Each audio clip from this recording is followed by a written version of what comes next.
Good morning, and thank you for joining me for today's Children's Liturgy of the Word. Today is a very special Sunday because just like you get to celebrate your birthday with your family, today our church family is celebrating the birthday of our church building.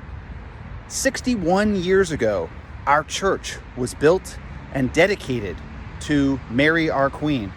And so today we celebrate as a family how wonderful our church is, all the wonderful things that have gone on, that have taken place here in our church. And for today's Children's Liturgy of the Word, our friends from 7th grade are going to explain to us about what it means to be a church, to be the dwelling, the house of God.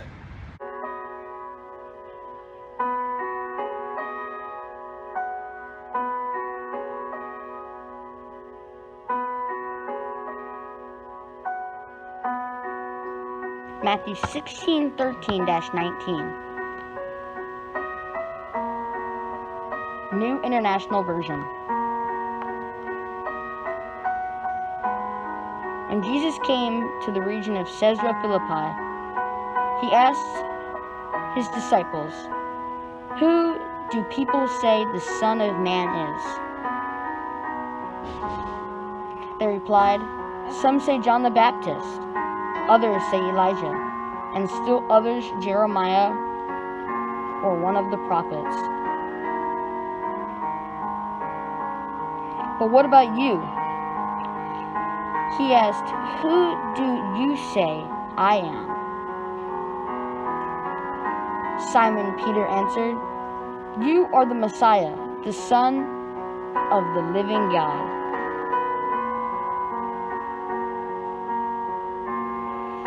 Jesus replied, "Blessed are you, Simon, son of Jonah, for this was not revealed to you by the flesh and blood, but my Father in heaven.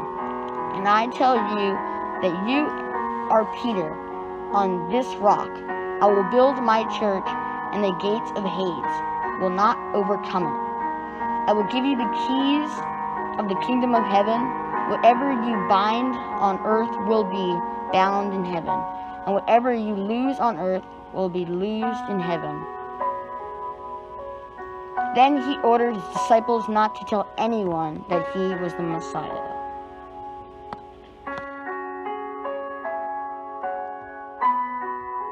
Summary.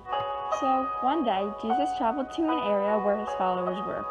He asked them, "Who do you think I am?" People kept on saying to him, "You are John the Baptizer."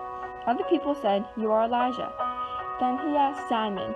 Simon said that he is the Messiah, Son of God. Jesus said, "Blessed are you, Simon. God in heaven showed Simon who Jesus was. Jesus told him, 'I will give you the keys to the church.' Since Simon trusted Jesus, he gave him the keys to the church." In the gospel, we saw Jesus ask his people who they thought he was. Some of his friends said he was a priest or a Baptist, but his friend Simon answered the question, saying that he was the Son of God. Jesus went on to say that he did not receive this answer from the flesh or the blood, but from God. He was saying that he did not listen to other people, but listened to God. Jesus proceeded to reward him, but not with money or gifts, but with the responsibility of building the church upon him. Not the building, but the religion and the community of this church family. This can be related to our life today because we have the responsibility as Christians as acting kindly and showing respect to spread the word of God. So, how did everybody like the reading today? I'm confused. What does Jesus mean when he said he didn't need to reveal Simon his flesh and blood to believe that Jesus was the Messiah? Oh, it meant that since Simon believed that Jesus was real and that Jesus was there for him, it also meant that Jesus didn't have to prove anything to Simon. I agree with Audrey. Jesus was real and said to Simon, "For this was not revealed to you by flesh and blood, but by my Father." Oh, I see. Simon believed in Jesus, so he didn't need any proof to believe the Father was waiting for him in heaven. Yes, that's exactly what it is. Great, I'm so glad that you now understand. This reading is talking about how many people still question Jesus, but Simon believed that he was the Messiah. Built on the foundation of the apostles and prophets, with Jesus Christ himself as the chief cornerstone. In him, the whole building is joined together and rises to become a holy temple in the Lord. And in him you too are being built together to become a dwelling in which God lives by his Spirit. The Gospel of the Lord. Hey Liana, I have a question I forgot to ask in religion class. Hi, what's your question? How is Jesus in all of us? Oh, well, as Christians, we are apostles for Jesus to spread his love and teachings. When Jesus taught people his teachings and brought them on the right path, he created a foundation for apostles and believers. Oh, I see. Because Jesus wants to spread his word and love to others their faith, right? Yep, you're 100% correct. Hey guys, what are y'all talking about? We're just talking about Jesus and our faith, and the gospel we talk about in religion, remember? Oh yeah, I remember that. But I have a question. What do you think it meant in the gospel when it said Jesus was the chief cornerstone? Based on what Eliana taught me, basically means that Jesus' love and teachings built our faith and religion. Great.